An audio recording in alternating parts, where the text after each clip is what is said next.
Salutations gamers, I'm the OgichiGame and welcome back to the animation tutorial series. Now, I'm rather sick today. I don't know if you can hear it in my voice or not, but I'm a little sick, so I put together something real fast to explain something which I think I've mentioned in a comment, but I haven't really explained it in detail in a video, which is fire flicker.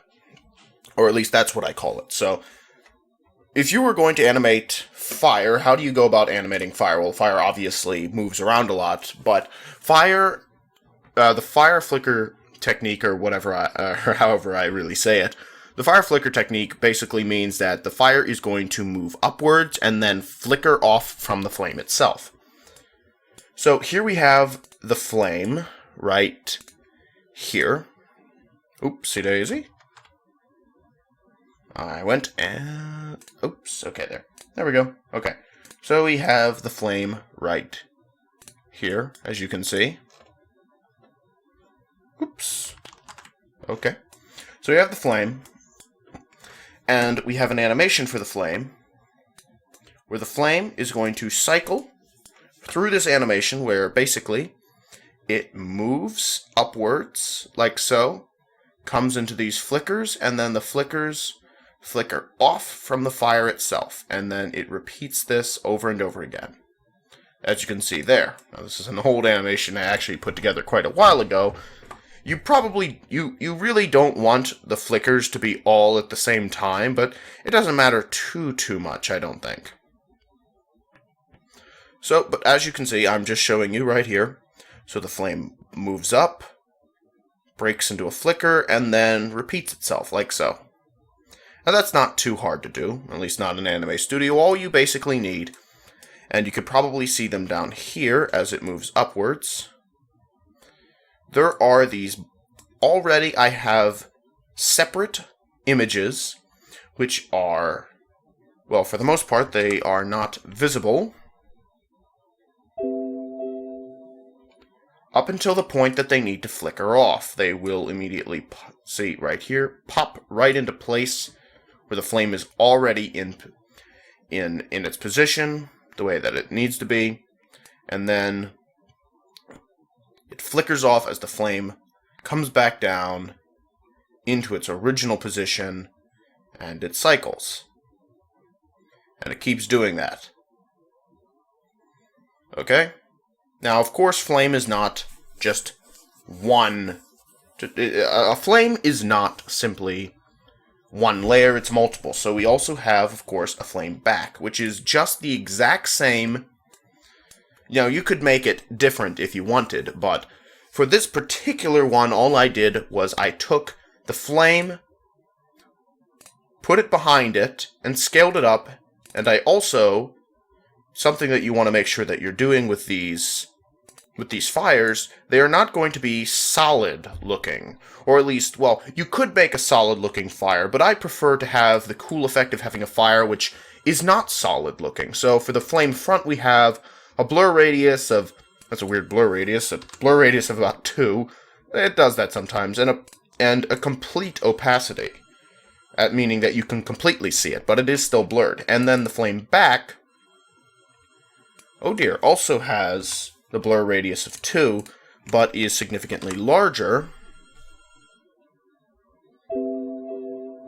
And you get this effect that you see here. Now, something that you can do if you wanted the fire to be, say, maybe see-through, is you could lower the opacity here, like make this 80%, and make the flame back, maybe, say, 60%, and increase its blur radius a bit more.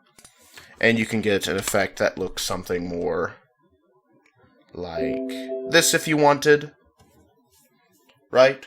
But there's more to it than that. So obviously a fire creates a glow. Now this wall doesn't have any animation on it. I just put this wall in here for no other reason than I thought it looked nice. It's actually a wall I made some time ago, but again, it doesn't have any animation on it. It's just, well, it's just a wall. But the rest of the torch does have animation on it, and I will explain that. So these bits do not, but where is it? Ah, right.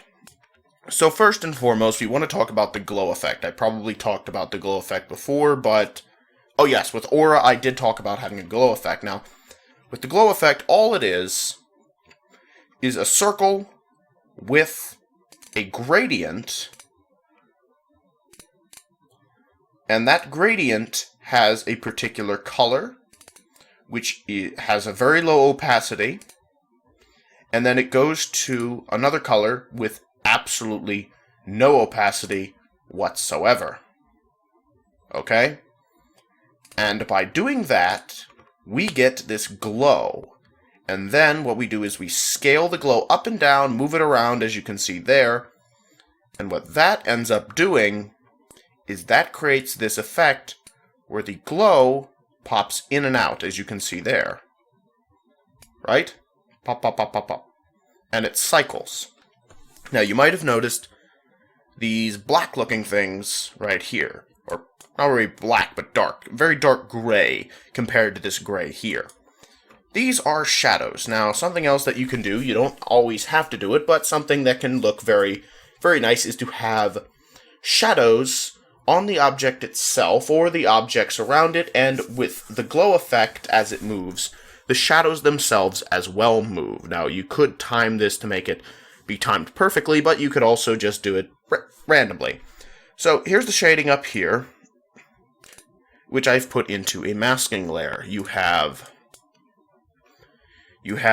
the actual shade mask, and then I have this, what I call reverse mask, and then the mask itself. So the mask itself is the torch, right? It's a copy of the torch. That's the mask. The reverse mask takes away from the mask. So, as you can see here, this shade, this appears dark. The shading will appear here on the mask, okay? It will not appear outside of this mask. Get rid of the mask, shading's gone. Unmask the shading layer, and you just have a completely dark square. Get rid of the reverse mask, and now what you have is just... oh, hold on. There we go. If you get rid of this layer, then it's just a completely dark torch. So, the reverse mask, so the mask, which is the torch, allows for the shading to appear on the torch, and the reverse mask takes away from the shading on it, as you can see there. Now, this animation that you see here, all it is the reverse mask fluctuating in and out over and over again, and cycling through that animation, and what that does is make the shadows look animated with the fire. And they will also, with the added glow effect, it really does look quite animated, as you can see here.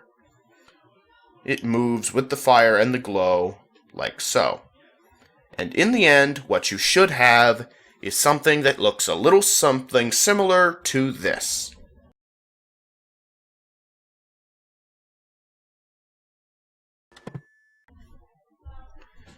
Now, like I said before, I'm very sick, but I hope that this animation tutorial was helpful.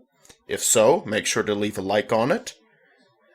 And please comment if you have any questions or just comments in general. Otherwise, I'll see all of you in the next episode. Bye-bye!